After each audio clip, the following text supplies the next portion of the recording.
Baik, bismillahirrahmanirrahim. Assalamualaikum warahmatullahi wabarakatuh. Waalaikumsalam warahmatullahi Waalaikumsalam warahmatullahi wabarakatuh. wabarakatuh. Kita mulai pertemuan perkuliahan kita dengan mengucapkan basmalah. Bismillahirrahmanirrahim. Baik teman-teman semua, Bapak dicek dulu kehadiran. Silakan teman-teman mengisi kehadiran yang sudah disiapkan melalui Google Form, dan Bapak harap teman-teman yang tidak bisa hadir bisa menyampaikan secara pribadi ke Bapak dalam pertemuan ini, baik melalui WA ataupun media-media lainnya. Baik, hari ini kita akan membicarakan terkait dengan urgensi pelaksanaan bimbingan dan konseling. Minggu lalu kita telah membahas berkaitan dengan pendidikan. Apa yang dimaksud dengan pendidikan? Kita sudah membahasnya lebih jauh dan kita coba bahas dalam hal ini kali ini bahwa pendidikan itu ada kaitannya dengan bimbingan dan konseling. Sebelum Bapak melanjutkan, apakah jelas suara Bapak? Dan mungkin PowerPoint yang ditampilkan sudah teman-teman bisa saksikan? Cukup jelas? Sudah jelas, Pak. Jelas, Pak. Oke, di tampilan Bapak ini berbicara tentang indikator. Apa sama dengan tampilan teman-teman? Sama, Pak. Sama, Pak. Nah, insya Allah hari ini kita bertemu pada pertemuan kali ini membahas terkait urgensi bimbingan dan konseling. Diharapkan mahasiswa mampu memahami terkait dengan pelaksanaan bimbingan dan konseling. Nah, ini kok nggak ada kata sekolah kah atau di manakah gitu, tapi pelaksanaan bimbingan dan konseling gitu ya. Yang kedua, mahasiswa mampu memahami bimbingan konseling dari berbagai perspektif. Wah, perspektif apa yang ada gitu ya dalam memahami bimbingan dan konseling ini. Selanjutnya yang ketiga, mahasiswa mampu memahami organisasi profesi atau profesi kita ini berkembangnya sampai mana. Tentunya kita akan berbicara tentang ABKIN. Apa itu ABKIN gitu ya? Asosiasi Bimbingan dan Konseling Indonesia.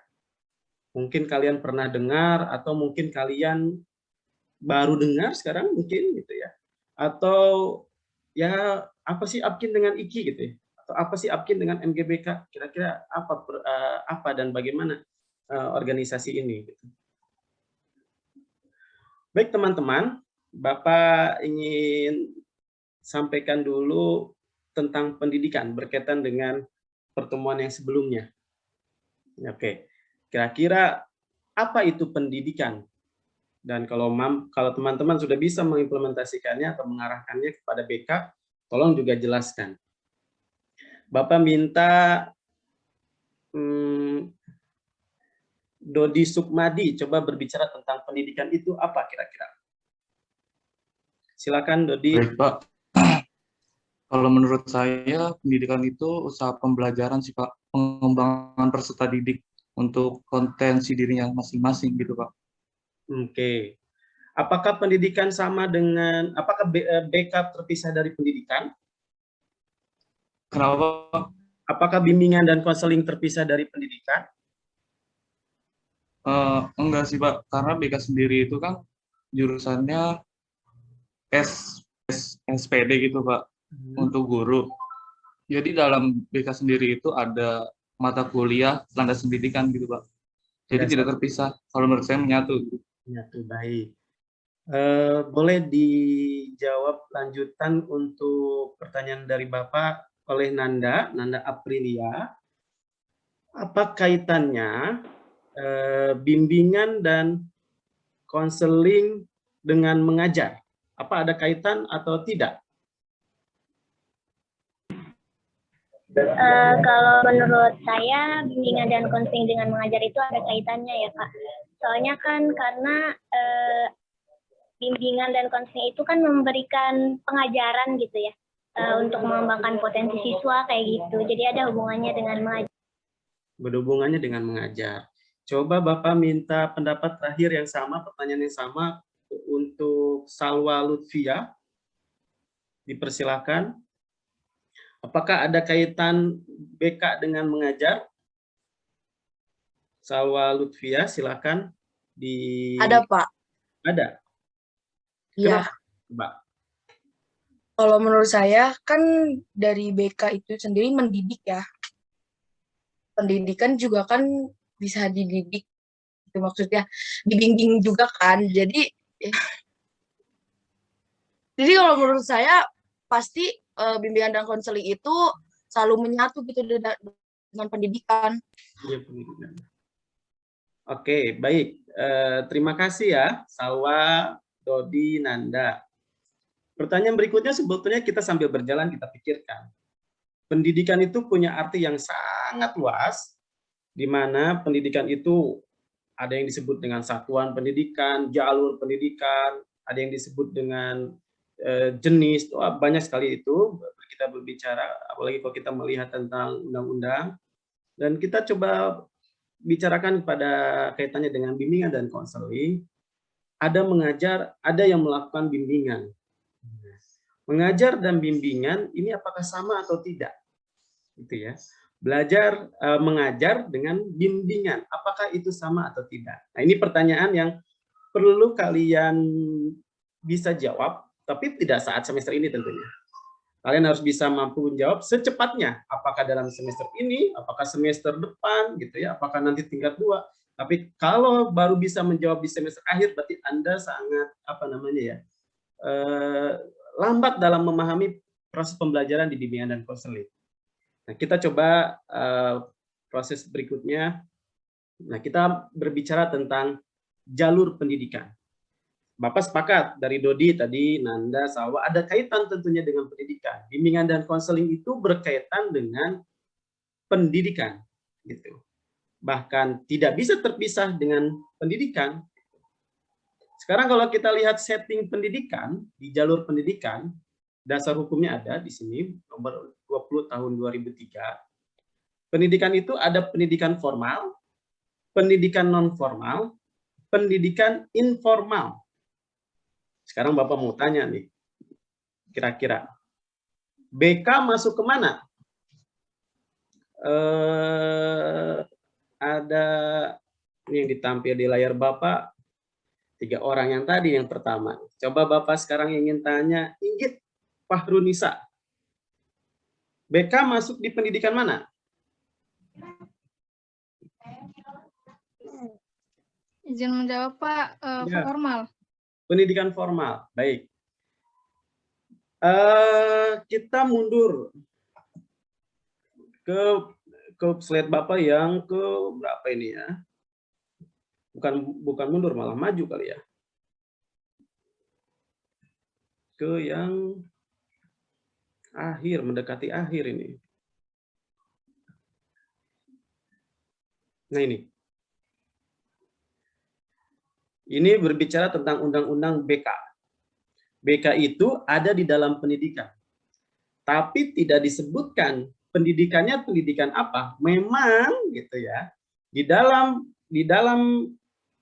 aturan yang ada, Permendikbud gitu ya. Permendikbud kita ada regulasinya di pendidikan formal. Tapi di sini juga ada Undang-Undang nomor 12 bahwa SK Kemendristekdikti disebutkan guru BK ada. Ada sebutan konselor di undang-undang. Undang-undang loh, gitu, bukan permen loh gitu ya. Permen itu peraturan menteri gitu ya. Ada sebutan konselor atau guru BK di sini. Nah, artinya apa? Bahwa guru BK atau tenaga bimbingan dan konseling itu diharapkan mampu membantu upaya pendidikan dalam sektor apapun itu. Nah, artinya kita lihat bahwa betul memang kita sedang ada dalam pendidikan formal, BK itu diperlukan. Tapi betul juga BK itu dibutuhkan dalam pendidikan non formal. Juga betul pendidikan informal, BK juga harus ada. Jadi kalau seandainya teman-teman berbicara, Pak, kalau seperti ini, apakah guru BK atau sarjana BK bisa diterima di luar setting pendidikan formal? Pertanyaan Bapak. Sekarang kita pikir kembali. Apakah di perusahaan, apakah di instansi kesehatan, apakah di instansi industri, gitu ya, atau di instansi ekonomi perbankan dan sebagainya, tidak ada pendidikan? Tentunya di semua elemen pasti ada pendidikan. Kita harus pahami posisi BK-nya ada di mana, gitu. Kita lihat, ketika kita berbicara nomor 1 nih, pendidikan formal, sudah sangat sekali banyak aturan yang berlaku, regulasinya. Wah, kebutuhan BK itu dimulai dari SD, SMP, SMA. Cara kerjanya adalah seperti ini, seperti ini. Kalau seperti ini, dia dihargai begini. Kalau seperti itu, dia akan kena sanksi ini. Gitu. Ada tuh, lengkap, hampir mau gitu ya. Artinya banyak sekali regulasi yang ada tentang BK di pendidikan formal. Memang ketika berbicara tentang bimbingan dan konseling, banyak faktor yang harus kita lihat sehingga menunjang untuk keberhasilan bimbingan dan konseling itu bisa tercapai seperti itu. Nah, sekarang pertanyaan Bapak tadi, mengajar dengan ngebimbing gitu ya, melakukan bimbingan, apakah sama? Ya. Mengajar dengan melakukan bimbingan, apakah sama? Coba, ada yang berani jawab nggak? Kalau tadi kan mengatakan sama nih, gitu ya. BK mengajar. Sekarang coba setelah Bapak berikan beberapa gambaran sedikit ini, kira-kira sama tidak? Silakan, Muhammad Suta Wijaya mau menanggapi, mau merespon, jawab.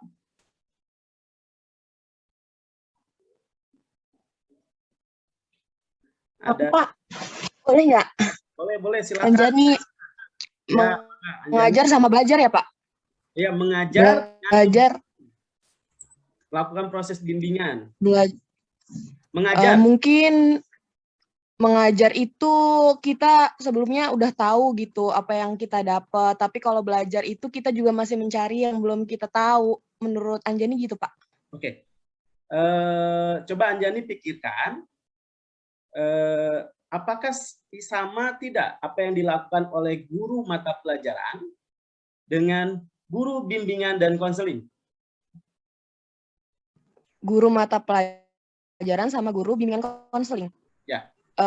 Sebenarnya ada samanya, bedanya mungkin kalau guru bimbingan konseling itu lebih memfokuskan kayak memberi konsul gitu, Pak, memberi saran atau menyelesaikan masalah. Tapi kalau guru mata pelajaran itu lebih memfokuskan kayak mengajarkan menyampaikan materi gitu. Oke, ada samanya, ada bedanya. Banyaknya menurut Anjani bedanya atau samanya? Bedanya sih. Bedanya ya. Jadi kalau sama, ya mungkin tidak akan ada yang namanya profesi bimbingan dan konseling. Adanya pasti guru gitu. Iya, Pak, gitu. Baik, berarti teman-teman sedikit kita coba simpulkan, gitu ya. Mengajar dan melakukan proses bimbingan itu punya area tugas yang berbeda. Bimbingan dan konseling, boleh menanggapi? Izin menanggapi, Pak. Boleh. Dodi ya, silakan.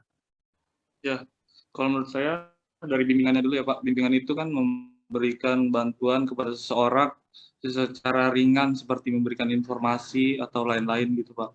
Terus kalau konselingnya sendiri itu memberikan bantuan dari konselor kepada konseli. Jadi bimbingan dan konseling itu memberikan bantuan dari konselor kepada konseli untuk menyelesaikan sesuatu masalah atau mengembangkan karir secara bertahap. Seperti itu sih, Pak. Baik, bagus. Ada lagi yang mau menanggapi?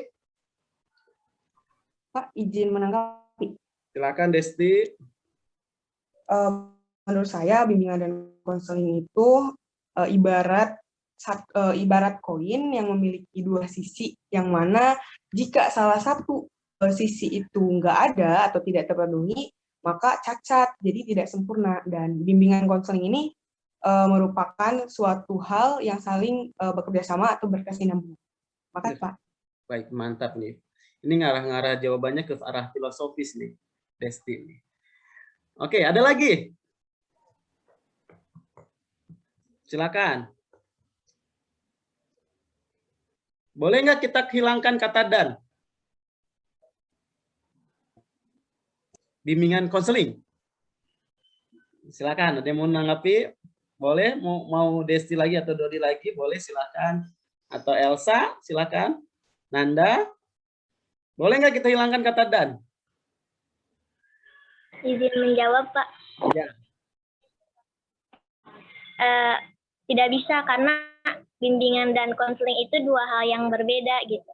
Jadi kalau bimbingan kan proses pemberian bantuan untuk memahami dirinya, sedangkan konseling itu untuk menyelesaikan masalahnya. Jadi kalau bimbingan konseling digabung seperti kayak bimbingan belajar gitu. Jadi hal yang beda gitu.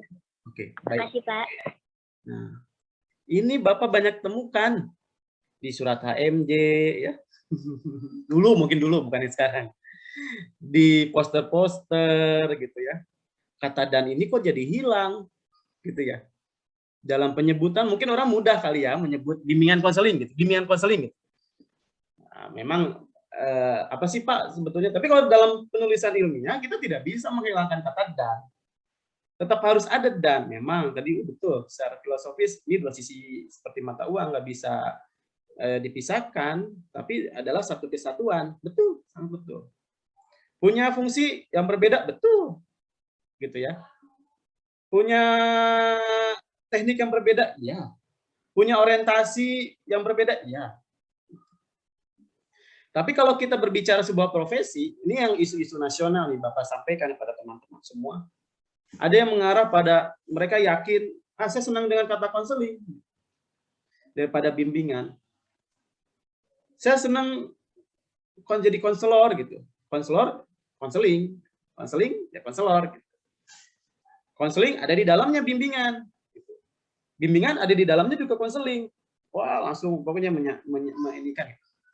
Tapi kalau kita lihat secara filosofis, lalu kebutuhan di Indonesia, nilai yang dianut di Indonesia, maka kata bimbingan ini adalah kata yang paling penting.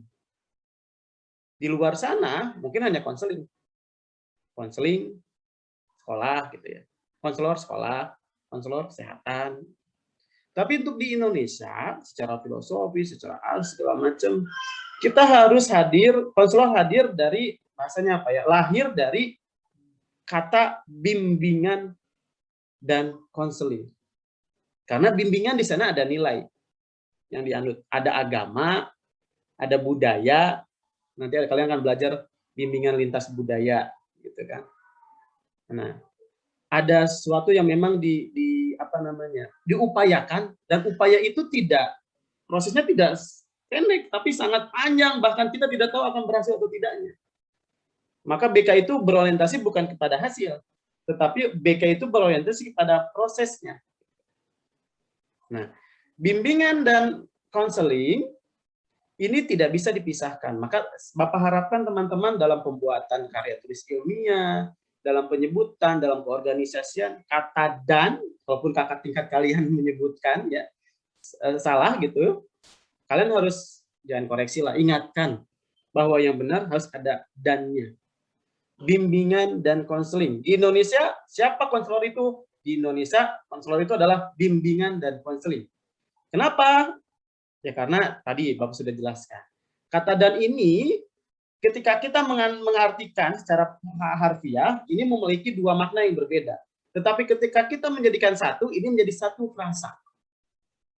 Satu frasa dalam apa? Satu frasa dalam profesi yang disebut dengan profesi bimbingan dan konseling. Jadi ini adalah satu frasa, walaupun kalau kita hitung ada 3 frasa, betul tidak? Ya. Ini kita berbicara menjadi satu frasa. Kenapa? Karena ini disebut dengan sebuah profesi.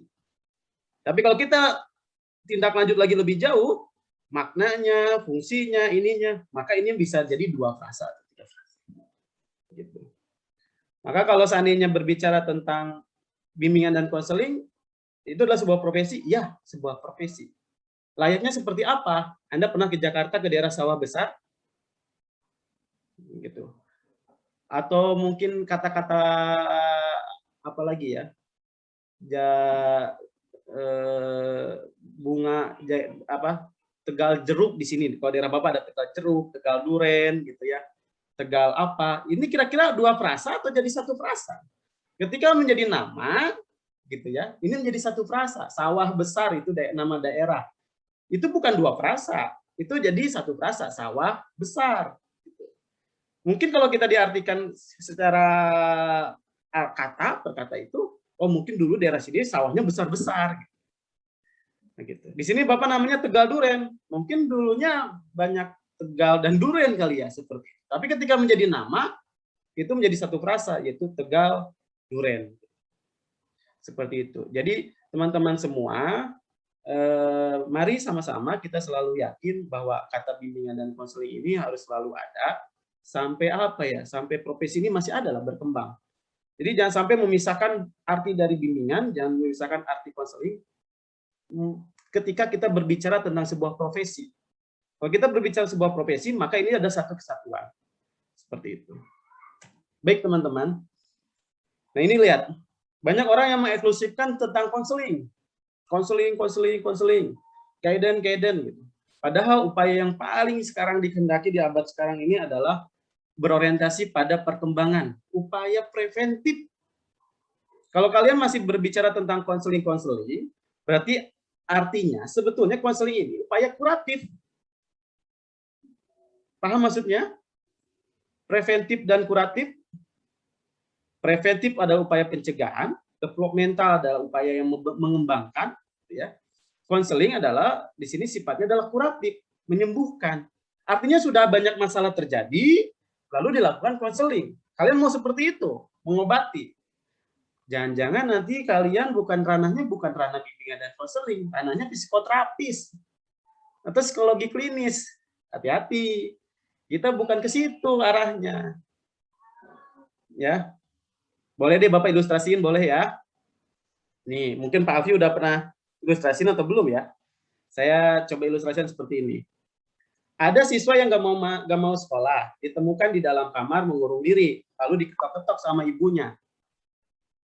Ya, diketok-ketok sama ibunya, lalu ketika itu dikunci, pintunya nggak bisa dibuka. Lalu ketika dibuka, ini contoh yang pertama, ketika dibuka, dia senyum-senyum sendiri. Ditemukan senyum-senyum sendiri, nggak ada sesuatu yang membuat dia tersenyum sebetulnya oleh ibunya, tetapi dia senyum-senyum sendiri. Gitu. Yang kedua,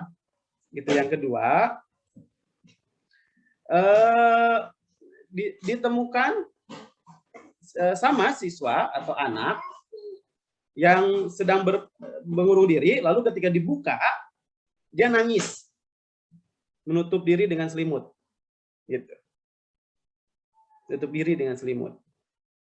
Kira-kira mana ranah BK dan mana bukan BK?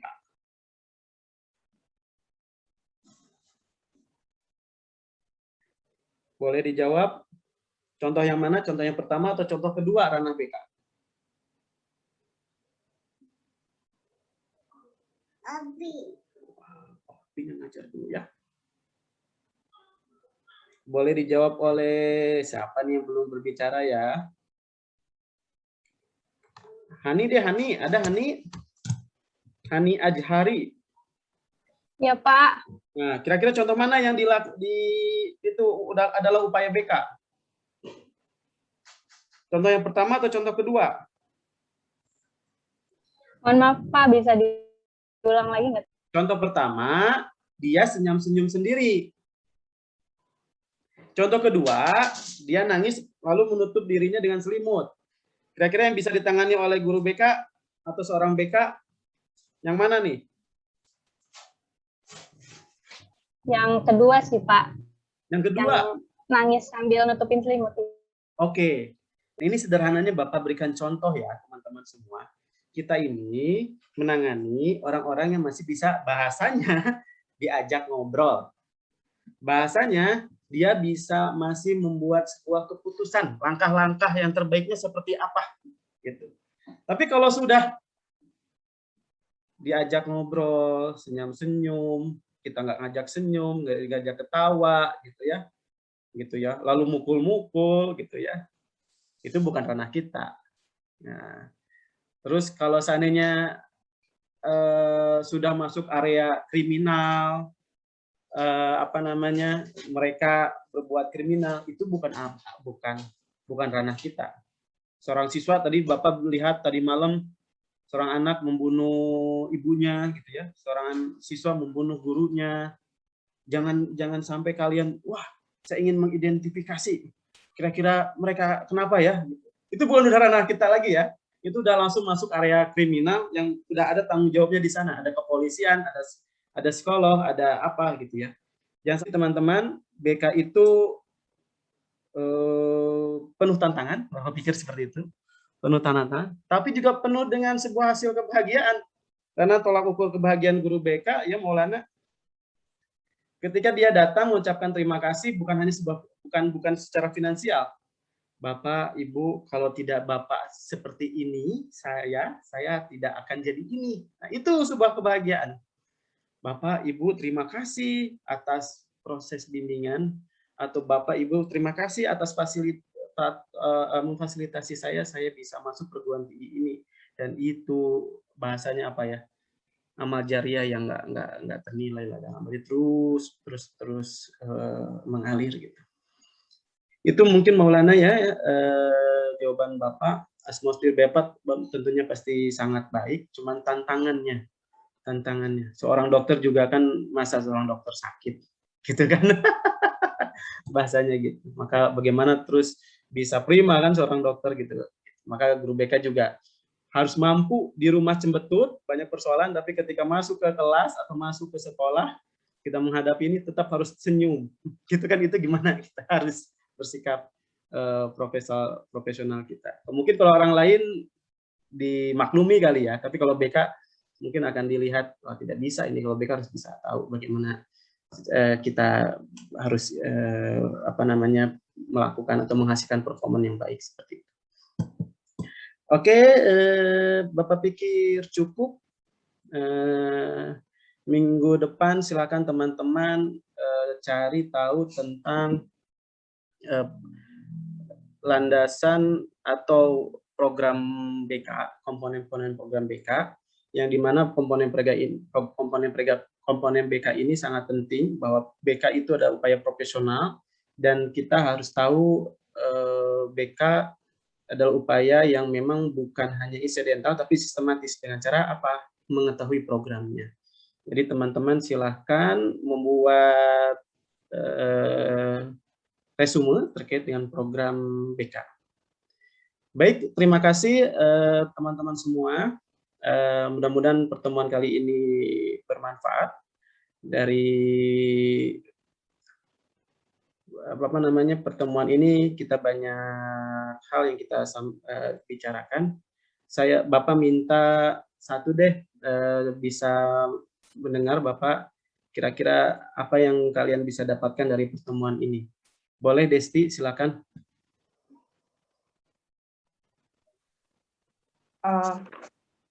Pertemuan kali ini kan ngebahas tentang urgensi pelaksanaan bimbingan dan konseling. Nah, apa sih yang kita dapat, termasuk saya, gitu kan?